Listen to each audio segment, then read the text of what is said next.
dear students, welcome back to my YouTube channel and you are watching Physics with Rimple ma'am. So इस video के अंदर हम लोग 2 marks के important questions discuss करेंगे। Otherwise बेटा मैं आपको हर तरीके के क्वेश्चंस करवाऊंगी। और एक एडवाइस है सबको कि आप लोगों के पास जो भी बुक है, for example modern Dinesh, Pradeep, SL. Arora, जो भी आपके पास बुक है उसके बैक क्वेश्चंस आपने स्किप नहीं करने, अच्छे से प्रिपेयर करके जाएं, क्योंकि बोर्ड का एग्ज़ाम है। बोर्ड के एग्ज़ाम में आपको कहीं से भी क्वेश्चन पूछा जा सकता है, ठीक है जी। सो अदरवाइज जो 10 ईयर के क्वेश्चंस है, रिपीटेड क्वेश्चंस है, वो तो इम्पॉर्टेंट है ही, वो तो हम लोग कर ही लेंगे, उनकी तो टेंशन ही मत लो। प्रीवियस ईयर के क्वेश्चन पेपर्स आपको अच्छे से करवा दूंगी, इंपॉर्टेंट क्वेश्चंस, एक्सपेक्टेड क्वेश्चंस मैं आपको करवा दूंगी। बट एक चीज़ ऑलवेज याद रखो, 70 में से बेटा कम से कम 8-9 मार्क्स का एग्ज़ाम पेपर ऐसा रहेगा जो सिर्फ़ और सिर्फ जो बच्चे एक्स्ट्रा पढ़ते हैं, एक्स्ट्रा हार्ड वर्किंग करते हैं, उनके लिए क्वेश्चंस रखते हैं, ताकि आप लोगों की मेरिट बन सके। सो अगर आप लोगों ने मेरिट लिस्ट में आना है, आप लोगों को हर एक चीज़, अपनी बुक की हर एक चीज़ बहुत अच्छे से डिटेल से पढ़नी होगी। क्लियर हो गया?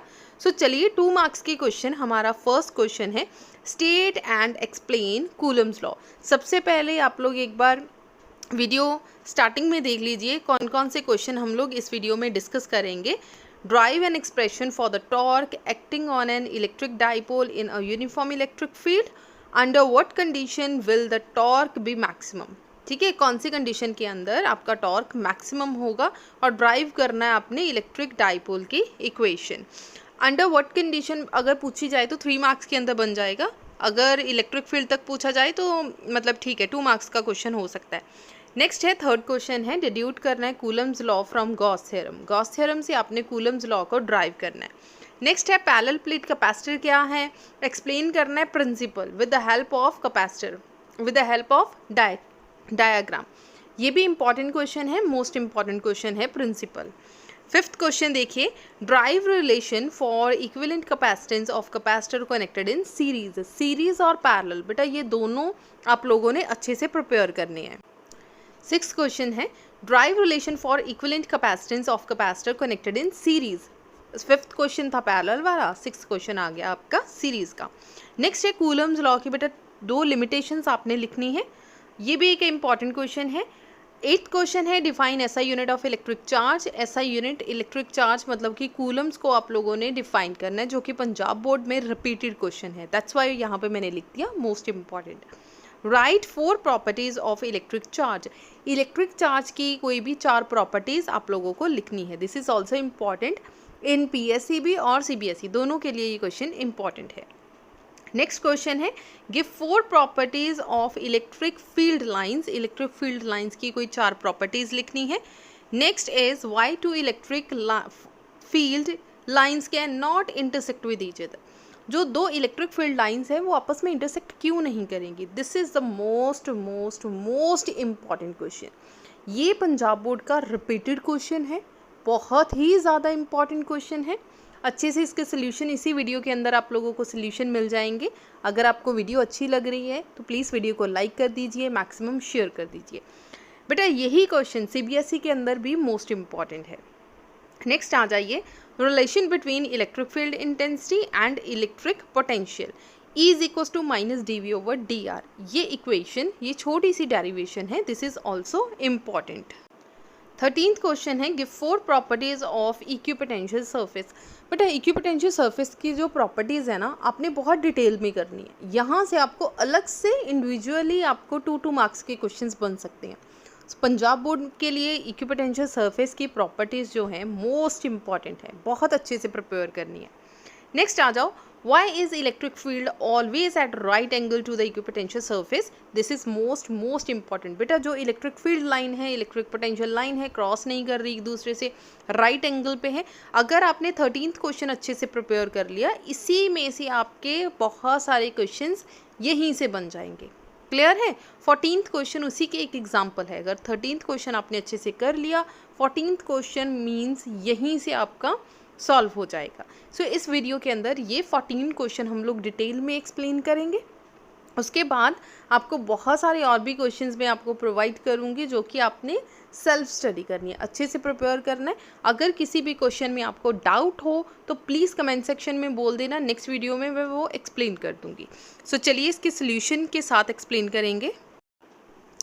सबसे पहले आपने क्या करना है, कूलम्स लॉ की डेफिनेशन लिखनी है। It states that the force of attraction और रिपल्शन बिटवीन टू चार्जेस, दो चार्जेस, मान लो यहाँ पे दो चार्जेस हैं, एक पॉजिटिव ले लो, नेगेटिव ले लो या सेम चार्जेस ले लो, is directly proportional to the product of their charges. यहाँ पे कौन चार्ज है, Q1 चार्ज है, और यहाँ पे जो चार्ज रखा गया है Q2 चार्ज है। So force is directly proportional to Q1 Q2, product of their charges मतलब multiplication, and inversely proportional to the square of the distance between them divided by are square.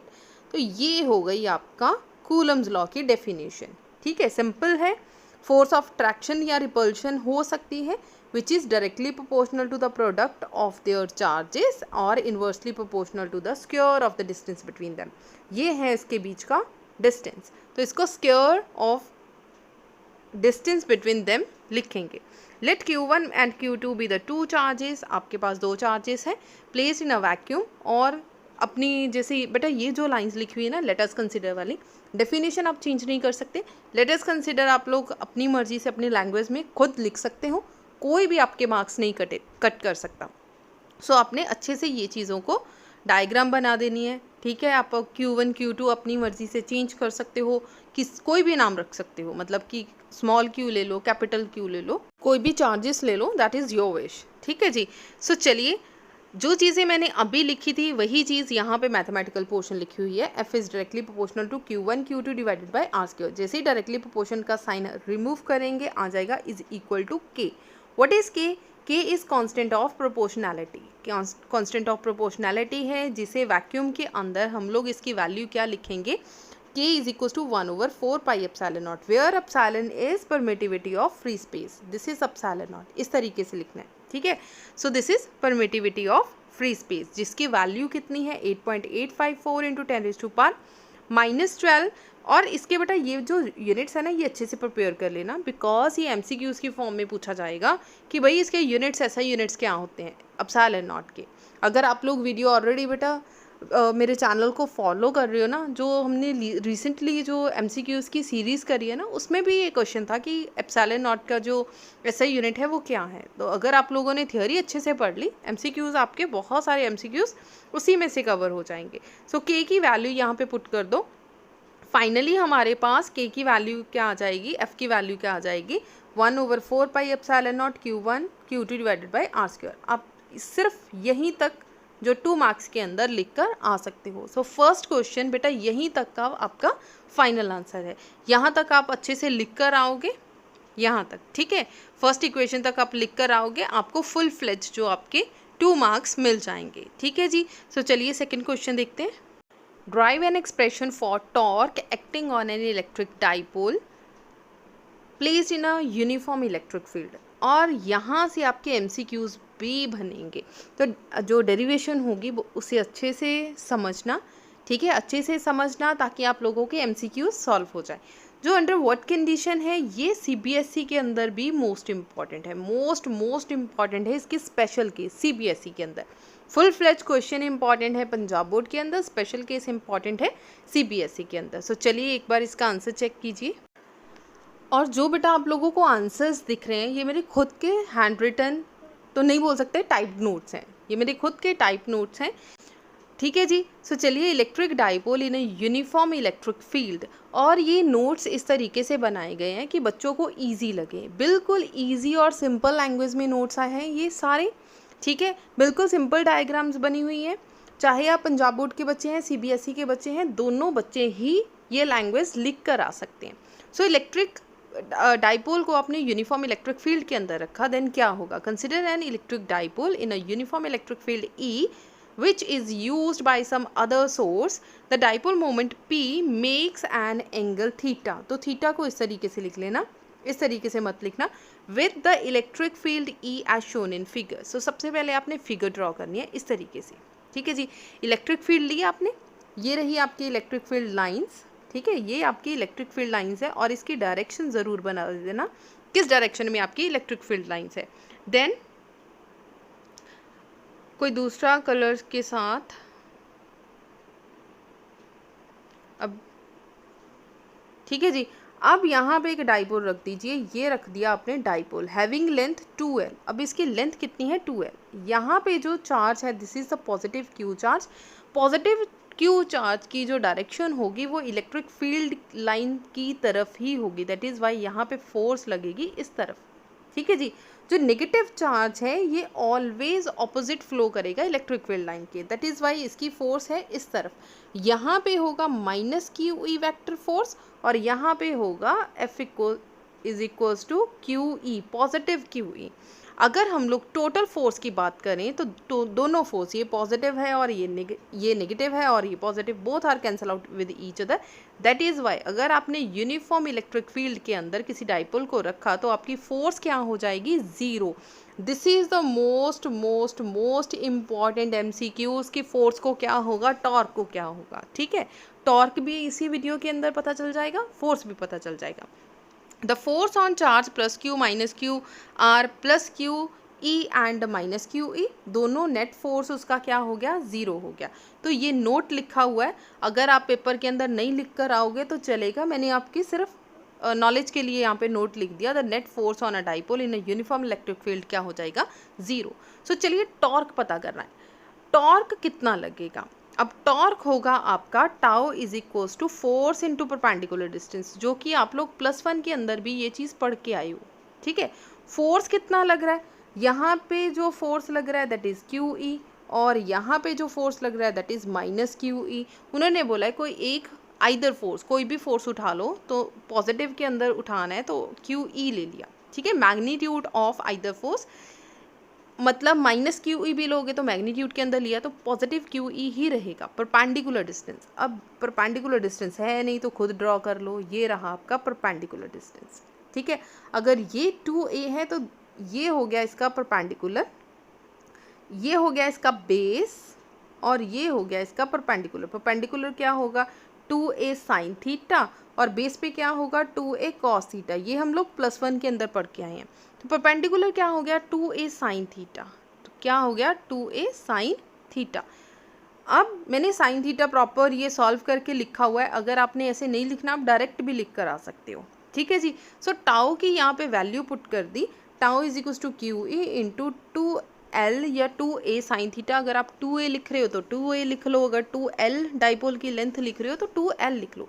Now what is Q into 2L, Q into 2L is equals to dipole moment P। इसका मतलब Q और 2L को अलग से लिख दो, अलग से लिख दो, Q sine E sine theta अलग से लिख दो, Q इंटू 2L आपका क्या बन जाएगा P। So finally we get P is equals tau is equals to PE sine theta. अब साइन को जैसे ही रिमूव करोगे we get P vector cross E vector. ठीक है जी, ये आपका आ गया टाउ वेक्टर का answer and this is the final answer. यहाँ तक अगर आपने किया देन आपके 2 मार्क्स का क्वेश्चन यहाँ तक बनेगा। क्लियर हो गया। अगर स्पेशल केस पंजाब बोर्ड के अंदर पूछ रहे हैं इट मीन्स कि ये 3 मार्क्स का क्वेश्चन होगा। 3 मार्क्स में कभी भी स्पेशल केस साथ नहीं पूछे जा सकते, अदरवाइज क्वेश्चन लेंथी हो जाएगा, आंसर इसका लेंथी हो जाएगा। यहीं तक आपका 2 मार्क्स का क्वेश्चन बनेगा। ठीक है, अब स्पेशल केस देखिए, क्वेश्चन के अंदर पूछा गया है कब मैक्सिमम होगा। तो मैक्सिमम होगा, मैं सारे केस डिस्कस करने वाली हूँ यहाँ पे, ताकि आप लोगों को आपके एग्ज़ाम में कोई भी क्वेश्चन आए तो आप लोग अटेम्प्ट कर सको।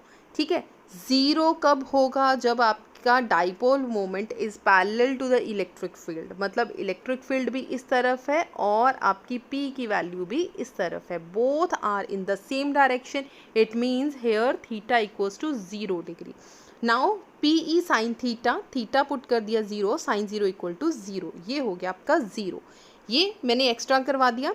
अदरवाइज इस क्वेश्चन के अंदर आपका जो क्वेश्चन पूछा गया है मैक्सिमम वैल्यू कब होगी, जब इलेक्ट्रिक फील्ड इस तरफ होगी और P इस तरफ होगी, या फिर इलेक्ट्रिक फील्ड इस तरफ होगी और डाइपोल मोमेंट इस तरफ होगी, मतलब दोनों के बीच में जो एंगल होगा that is 90 degree.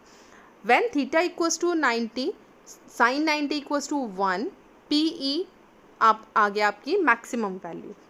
When dipole moment is perpendicular to electric field के परपेंडिकुलर होगा। सिमिलरली 0 एक और केस में आएगा जब आपका एंटी पैरेलल होगा। एंटी पैरेलल मीन्स अगर आपकी P की वैल्यू इस तरफ हुई और इलेक्ट्रिक फील्ड दूसरी तरफ हुई। So angle between E and P is 180. When 180, what is cos sin 180? Sin 180 equals to 0. So 0 को PE के साथ मल्टीप्लाई करोगे, we get 0. क्लियर हो गया। स्पेशल केस बेटा मैंने 3 केसेस करवा दिए, अदरवाइज जो क्वेश्चन है क्वेश्चन के अंदर आपको सिर्फ और सिर्फ सेकंड केस पूछा गया। डन। थर्ड क्वेश्चन देखिए, deduce Coulomb's law from Gauss theorem. अब कूलम्स लॉ की हेल्प से हमने गॉस लॉ की हेल्प से हमने कूलम्स लॉ ड्राइव करना है, मतलब शुरुआत करनी है गॉस लॉ से। गॉस लॉ स्टार्ट करके कूलम्स लॉ मतलब कि 1/4 pi epsilon naught Q1 Q2 divided bye R² तक आपने पहुंचना है। सो चलिए स्टार्ट करेंगे। दिस इज़ नॉट इम्पॉर्टेंट, आप लोग इसे थोड़ा सा निगलेक्ट कर सकते हो। जो वीक स्टूडेंट हैं वो इसे छोड़ सकते हैं, लेकिन जिन बच्चों का टारगेट मेरिट लिस्ट है उन बच्चों ने कोई भी क्वेश्चन छोड़ के नहीं जाना, चाहे इंपॉर्टेंट हो अनइम्पॉर्टेंट हो कुछ भी हो, लेकिन आपके सिलेबस का पार्ट है। इट मीन्स कि आपने सारी चीज़ें करके जानी है। जो वीक स्टूडेंट्स हैं जिनको लग रहा है कि फिज़िक्स बहुत डिफ़िकल्ट है, बहुत वास्ट है, इतना सिलेबस कैसे करना है, तो ये थर्ड क्वेश्चन उन बच्चों के लिए नहीं है। आप लोगों ने ये क्वेश्चन छोड़ के जाना है। सो चलिए इसके आंसर देखिए। अब देखिए, जैसे इसका आंसर लिखना स्टार्ट करेंगे, सबसे पहले आपने डायग्राम ड्रॉ करनी है। डायग्राम को देखकर इसकी 2-4 लाइंस आप खुद लिख सकते हो। Let us consider 2 charges plus Q charge and plus Q1 charge and Q2 charge placed at a distance R and consider a small area element DS। आपने एक small area element DS consider कर लिया and the angle between S और E is 0 degree. So theta हो गया आपके पास 0 degree. Hardly 2 या 3 lines लिख दो, ठीक है। उसके बाद गॉस थ्योरम से शुरू करना है। What is Gauss theorem? According to Gauss theorem closed integral E vector dot DS, ये डेफिनेशन है गॉस की, is equals to Q divided by epsilon naught. अब किस चार्ज की वजह से बात कर रहे हो? Q1 की वजह से, ठीक है। यहाँ पे कौन सा चार्ज है जिसकी वजह से आपने चार्ज पता करना है, फील्ड पता करना है Q1 की जगह पे। दैट इज़ वाई इस Q को रिप्लेस कर दो Q1। सो Q1 लिख दिया हमने। Done. So angle between them is 0। So cos 0 कितना हो जाएगा आपके पास? 1। cos 0 equals to 1। जैसे ही 1 पुट करेंगे EDS आपके पास आ गया। E is a constant term, so take outside, integration के बाहर आ गया। अब क्लोज इंटेग्रल DS की वैल्यू आपके पास क्या होगी? This is the circumference of the circle, that is equals to 4 pi R²। ठीक है, इसकी वैल्यू आपको पता है, जस्ट इसकी वैल्यू आपने पुट करनी है। अब जैसे ही वैल्यू पुट करी, यहाँ पे आ गया आपका 4 pi R² Q1 divided by epsilon naught. अब हमें पता करना है इलेक्ट्रिक फील्ड। ये 4 पाई R² दूसरी तरफ ले जाओ, so we get 1/4 pi epsilon naught Q divided by R²। Done. ये आ गई बेटा हमारी इलेक्ट्रिक फील्ड। लेकिन हमें पता क्या करना है? कूलम्स फोर्स है ना, कूलम्स फोर्स ड्राइव करना है। What is force? Force is equals to QE। अब सेकेंड चार्ज के ऊपर पता करना है, दैट इज़ वाई यहाँ पे लिख दो Q2। क्लियर हो गया? Q2 क्यों लिखा है? क्योंकि Q2 के ऊपर हमें फोर्स एक्सपीरियंस हो रहा है, तो दैट इज़ वाई Q2 लिखेंगे। सो Q2 एज सच लिख दो। E की वैल्यू देन अभी हमने सॉल्व करी है, एज सच पुट कर दो। जैसे ही दोनों को वैल्यू को मल्टीप्लाई करेंगे, finally we get Coulomb's force 1/4 pi epsilon naught Q1 Q2 divided by R²। This article is not so important. जिन बच्चों का मतलब वीक स्टूडेंट्स हैं, एवरेज स्टूडेंट्स हैं, अगर ये आर्टिकल वो स्किप करना चाहते हैं तो स्किप कर सकते हैं।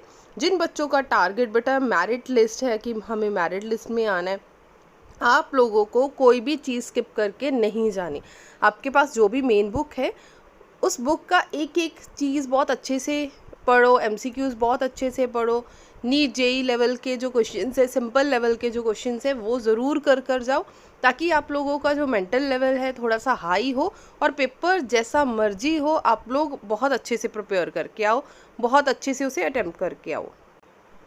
Now fourth question is define parallel plate capacitor. Parallel plate capacitor के बारे में आपने सिर्फ एक लाइन या 2 लाइन में बताना है कि पैरेलल प्लेट कैपेसिटर क्या है।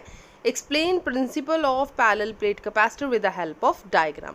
डायग्राम की हेल्प से आपने पैरेलल प्लेट कैपेसिटर का प्रिंसिपल एक्सप्लेन करना है। सो अगर इस तरीके का कोई क्वेश्चन आए, इट मीन्स कि आपको डेफिनेशन 1 मार्क्स की होगी और 1 मार्क्स की आपका प्रिंसिपल होगा, ठीक है। अदरवाइज बेटा सिर्फ प्रिंसिपल ही 2 मार्क्स में आएगा, लेकिन मान लो इस तरीके का कोई क्वेश्चन आ गया, देन आपने इसको 1 मार्क्स का कंसिडर करके इसे सॉल्व करना है। डजंट मीन कि 1 मार्क्स में बोलेंगे अच्छा डायग्राम ड्रॉ करनी है, एक्सप्लेनेशन नहीं देनी, आपने फुल फ्लेज प्रॉपर ही क्वेश्चन को एक्सप्लेन करके आना है। सबसे पहले आपने डेफिनेशन लिखनी है पैरेलल प्लेट कैपेसिटर क्या है। It is the most common used capacitor, सबसे ज़्यादा यूज़ करने वाला जो कैपेसिटर है। It consist of 2 conducting plates, और इसमें 2 कंडक्टिंग प्लेट्स होंगी placed parallel to each other, दोनों को इस तरीके से रखा जाएगा। The distance D between the plate is very small, ये वाला जो डिस्टेंस होगा ये क्या होगा, बहुत ज़्यादा स्मॉल होगा as comparative to the area of the plates, जो प्लेट्स का एरिया है उससे काफ़ी कम होगा ये वाला डिस्टेंस। ये हो गई बेटा इसकी डेफिनेशन। हार्डली हाफ मार्क्स या फिर 1 मार्क्स का ये क्वेश्चन होगा। इसके बाद प्रिंसिपल एक्सप्लेन करेंगे। The principle of parallel plate capacitor. It is based on the principle that when an earth conductor is placed in the neighborhood of the charged capacitor, the capacitance of system increases considerably. अगर बेटा यही question 1 marks का अलग से होता, ठीक है, अगर आप इतनी ही डेफिनेशन लिख कर आओगे देन भी आपके फुल फ्लेज मार्क्स मिलेंगे। लेकिन इस क्वेश्चन के अंदर उन्होंने बोला कि explain with the help of diagram, इसलिए आपको एक्सप्लेन करना पड़ेगा डायग्राम के साथ कि जो कैपेसिटर है वो किस तरीके से कैपेसिटेंस को इंक्रीज करेगा। Let positive charge plate be given to a plate A, still it is maximum positive. सबसे पहले आप डायग्राम देख लीजिए। आपने क्या करना है, एक प्लेट ले ली और उसको मैक्सिमम पॉजिटिव चार्ज देना है। जितना चार्ज आप दे सकते हो, इसे अभी मत देखिए, सिर्फ ए डायग्राम को देखें। इसे मैक्सिमम पॉजिटिव चार्ज दे दीजिए, जितना मैक्सिमम पॉजिटिव चार्ज आप इसे दे सकते हैं। Now consider another insulating plate be held near ए, ये रही आपकी ए प्लेट और इसके पास कोई दूसरी बी प्लेट रख दीजिए, और ए के ऊपर आपके कौन सा चार्ज है, पॉजिटिव चार्ज, जो आपने खुद दिया है। बाय इंडक्शन मेथड की वजह से बी एक्वायर नेगेटिव चार्ज, जो बी है वो नेगेटिव चार्ज एक्वायर कर लेगा, इनर सरफेस पर नेगेटिव चार्ज आएगा, and for the side positive potential, और दूसरी साइड पे आ जाएगा पॉजिटिव पोटेंशियल, ठीक है। इंडक्शन की वजह से अंदर वाली जो लेयर है, अंदर वाला जो पोर्शन है उस पे आएगा नेगेटिव चार्ज और बाहर वाले पे आएगा पॉजिटिव पोटेंशियल, ठीक है जी, positive charge. Whereas the induction negative charge tries to decrease the potential, ये जो नेगेटिव चार्ज है इस पॉजिटिव को डिक्रीज करने की कोशिश करेगा, और ये पॉजिटिव चार्ज पॉजिटिव को इंक्रीज करने की कोशिश करेगा। क्या होगा, जो नेगेटिव चार्ज है वो पोटेंशियल को डिक्रीज करने की कोशिश करेगा, और जो पॉजिटिव चार्ज होगा वो क्या करेगा, इंक्रीज करने की कोशिश करेगा, ठीक है। जिन लाइंस को बेटा मैं हाईलाइट कर रही हूँ आप भी अपने नोट्स के ऊपर हाईलाइट कर सकते हैं। इसकी पीडीएफ आप लोगों को टेलीग्राम चैनल पे मिल जाएगी। जैसे ये वीडियो अपलोड होगी आफ्टर दैट थोड़ी ही टाइम में मैं इसकी पीडीएफ बनाकर आपको प्रोवाइड कर दूँगी। सो पीडीएफ की टेंशन लेने की ज़रूरत नहीं है, लेकिन हाँ बेटा नोट्स अपने खुद के बनाएं। जितने मर्जी पीडीएफ एक्सेट्रा आप कलेक्ट कर लो, लेकिन नोट्स आप अपने खुद के बनाएं, क्योंकि खुद के नोट्स से ही आप लोग ज़्यादा अच्छे तरीके से पढ़ सकते हैं। आप अपनी हैंड राइटिंग में लिखेंगे, अपने अकॉर्डिंगली लिखेंगे, कुछ चीज़ें इंक्रीज़ या डिक्रीज़ करके, मतलब कुछ टॉपिक्स एक्स्ट्रा कुछ लिख सकते हो, फॉर्मूले से एक्स्ट्रा लिख सकते हो, अपनी लैंग्वेज में लिख सकते हो। सो नोट्स अपने खुद के ही बनाएं, ठीक है। नोट्स से पढ़ना ज़्यादा ईजी होता है as comparative to book. So direct अपने जो भी है अपने एक बार नोट्स ज़रूर बनाएं। आफ्टर दैट आप नोट्स को साइड पे रख सकते हो और अपनी बुक फॉलो कर सकते हो, बट स्टार्टिंग स्टेप जो आपका है वो आपके नोट्स होने चाहिए, ठीक है जी। चलिए, नेगेटिव चार्ज डिक्रीज कर रहा है और पॉजिटिव चार्ज पोटेंशियल को इंक्रीज कर रहा है, लेकिन negative charge, induced negative charge वो ज़्यादा क्लोज है, its effect is large than the positive charge, इसलिए जो नेगेटिव प्लेट का इफेक्ट होगा वो ज़्यादा होगा इसके ऊपर as comparative to the positive. Clear हो गया, क्योंकि नेगेटिव चार्ज ए प्लेट के पास है। अगर जो चीज़ ज़्यादा नज़दीक होगी उसका इफेक्ट ज़्यादा होगा, तो नेगेटिव चार्ज का इफेक्ट क्या होगा, ज़्यादा होगा। Hence the potential of it A get reduce and capacitance is increased. और क्या हो जाएगा, आपकी पोटेंशियल क्या हो जाएगी, ए के ऊपर कम हो जाएगी। अगर नेगेटिव का इफेक्ट है, कम कर रहा है इसको, अगर पोटेंशियल कम हो गया तो कैपेसिटेंस क्या हो जाएगी, आपकी इंक्रीज हो जाएगी। क्लियर हो गया। सी किसके इक्वल है, क्यू डिवाइडेड बाय वी। अगर पोटेंशियल डिक्रीज हो गया, पोटेंशियल डिक्रीज हो गया तो कैपेसिटेंस क्या हो जाएगी, आपकी इंक्रीज हो जाएगी। क्लियर हो गया बेटा। कैपेसिटेंस क्यों इंक्रीज होगी, फॉर्मूला के अकॉर्डिंगली जो पोटेंशियल है डिक्रीज होने पे कैपेसिटेंस इंक्रीज होगी। Connect B to the earth. अब बी जो आपका वायर है, आपकी जो टर्मिनल है, उसको आपने अर्थ के साथ कनेक्ट कर देना है। बाहर की और कौन सा था, पॉजिटिव चार्ज था, ठीक है, पॉजिटिव है। Induced free positive charge goes to the earth. ये सारा पॉजिटिव चार्ज धरती के अंदर चला गया। Whereas induced negative charge remains bound. जो नेगेटिव चार्ज है स्टिल यहीं पे है। Due to this potential of a greatly reduced. अब बी प्लेट के ऊपर ये पॉजिटिव चार्ज इसको इंक्रीज कर रहा था, जैसे ही आपने इसको ग्राउंडेड कर दिया पॉजिटिव चार्ज तो रहा ही नहीं, इसका मतलब सिर्फ नेगेटिव का इफेक्ट होगा। नेगेटिव का इफेक्ट होने की वजह से और ज़्यादा पोटेंशियल डिक्रीज हो गया और कैपेसिटेंस और ज़्यादा इंक्रीज हो गई and increase its capacitance. Clear हो गया। सो लास्ट में आपको ये डायग्राम ज़रूर ड्रॉ करके आनी है कि फर्स्ट के अंदर आपने पॉजिटिव चार्ज लिया और साथ में क्या रख दी, बी प्लेट रख दी, इंड्यूस्ड नेगेटिव चार्ज आ गया और बाहर की तरफ पॉजिटिव चार्ज आ गया। इस नेगेटिव चार्ज ने क्या करा, पोटेंशियल को डिक्रीज करने की कोशिश की और इस पॉजिटिव चार्ज ने यहाँ पे पोटेंशियल इंक्रीज करने की कोशिश की। नेगेटिव ने डिक्रीज करी और पॉजिटिव ने इंक्रीज करी। आफ्टर दैट हमने यही जो बी है, बी को हमने कर दिया ग्राउंडेड। क्या कर दिया, ग्राउंडेड। अगर ग्राउंडेड कर दिया, जितना भी पॉजिटिव चार्ज था वो सारा धरती के अंदर चला गया और आपके पास रह गया सिर्फ और सिर्फ नेगेटिव चार्ज। नेगेटिव चार्ज ने पोटेंशियल को और ज़्यादा डिक्रीज़ कर दिया। अगर पोटेंशियल डिक्रीज़ हो गया, आपकी कैपेसिटेंस क्या हो जाएगी, इंक्रीज़ कर जाएगी। इस तरीके से जो कैपेसिटर है वो अपनी कैपेसिटेंस को इंक्रीज़ कर सकता है और एनर्जी को स्टोर करके रख सकता है। क्लियर हो गया। ये प्रिंसिपल था and this is the most important question in Punjab board. Next question is derive relation for equivalent capacitance of capacitor connected in series. Series में आपने number of capacitors को connect करना है और इसका relation find out करना है। ठीक है जी। लास्ट में जो आपका C का आंसर आएगा, सीरीज़ के अंदर 1/CP is equals to 1/C1 plus 1/C2 plus 1/C3 आएगा। क्लियर हो गया। सो ये आर्टिकल मैं एक्सप्लेन नहीं करने जा रही क्योंकि ये आपने रेजिस्टेंस वाला आर्टिकल 10th में किया हुआ है। आई होप आप लोग ये इजीली क्वेश्चन कर लोगे।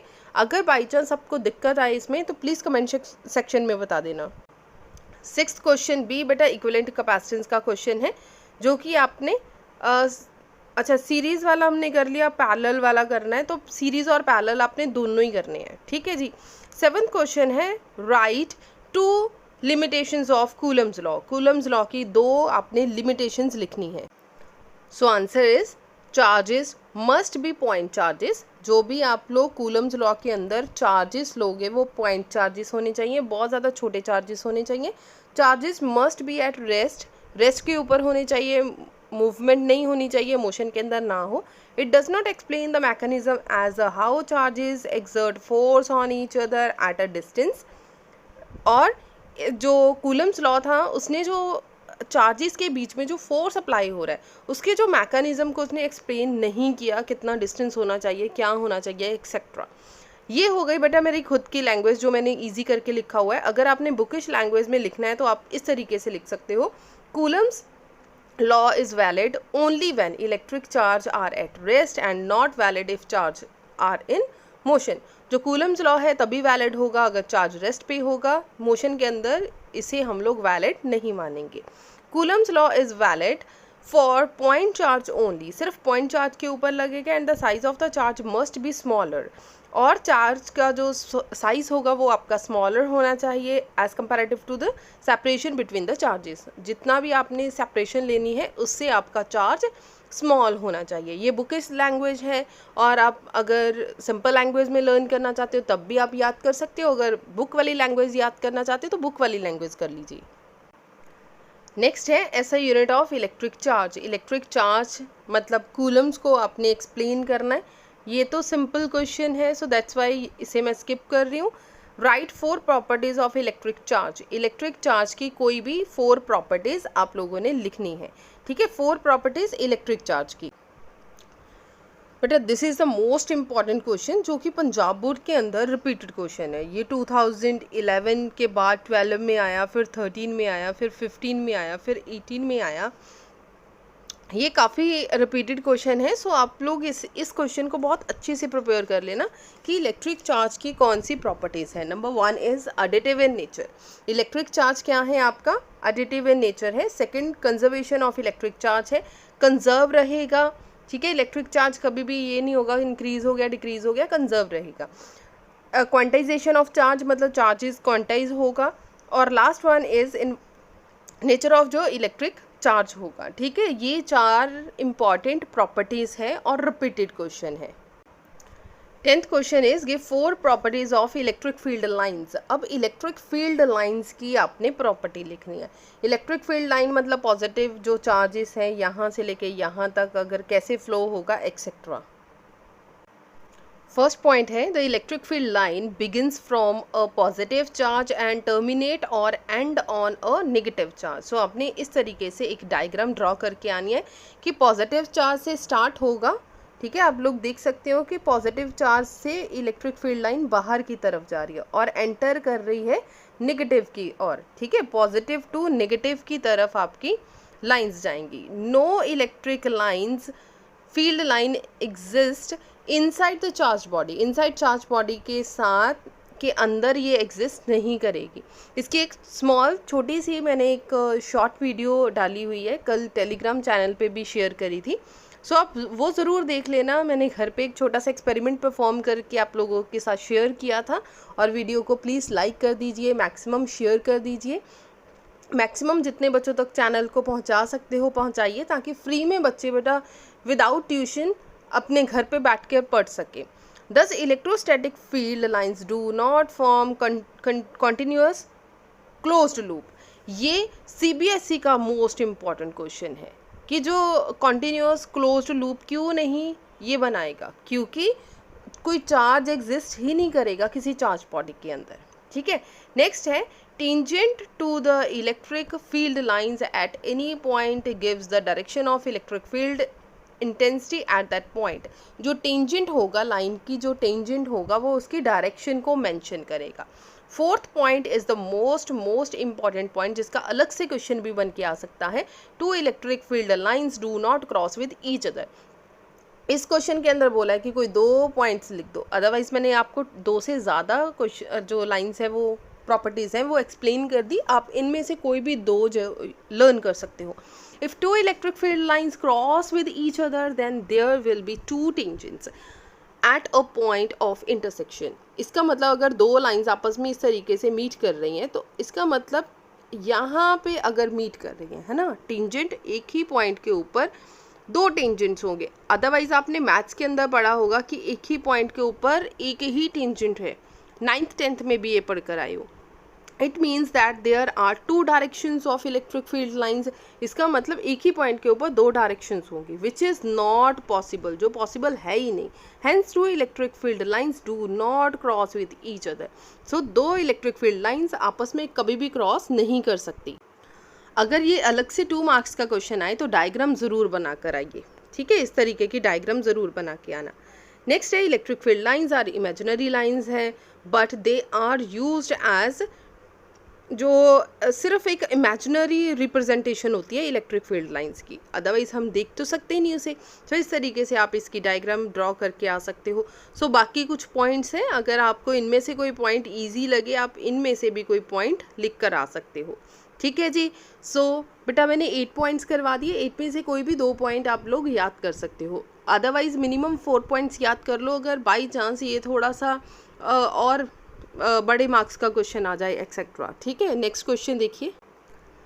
Why two electric field lines cannot cross with each other, intersect with each other? ये क्वेश्चन हमने अभी किया है प्रॉपर्टीज़ के अंदर, सो वहीं पे आपका कवर हो गया। नेक्स्ट है relationship between electric field intensity and electric potential. So ये थोड़ा सा लेस इंपॉर्टेंट क्वेश्चन है, लेकिन करके जाना, अच्छे से हर चीज़ करके जाना। बेटा ये 2012 का क्वेश्चन है, 2012 में पंजाब बोर्ड में आया हुआ है। सबसे पहले आपने 2 पॉइंट चार्जेस ले लिए, ठीक है, 2 पॉइंट चार्जेस ले लिए और उससे एक सेपरेशन के बीच में रखा गया आर के बीच में, और यहाँ से लेकर बी पॉइंट तक आपने इसको लिख कर आना है। यहाँ से लेकर यहाँ तक एक स्मॉल डिस्टेंस कवर किया, दैट इज़ डी आर। ठीक है जी। सो वर्क, कोई ना कोई वर्क डन यहाँ पे लगेगा। कितना वर्क डन लगा फोर्स इनटू डिस्प्लेसमेंट। सो हमने लिख दिया F D R. Dot product remove करेंगे, फोर्स इस तरफ लग रही है और डी आर इस तरफ हो रहा है, तो एंगल बिटवीन देम इज 180। सो यहाँ पे आ गया cos 180। What is cos 180? -1। सो जैसे ही वैल्यू पुट करी आपके पास आ गया minus F D R. What is the value of F? F की वैल्यू आपके पास क्या है? क्यू नॉट ई। सो यहाँ पे पुट कर दिया क्यू नॉट ई।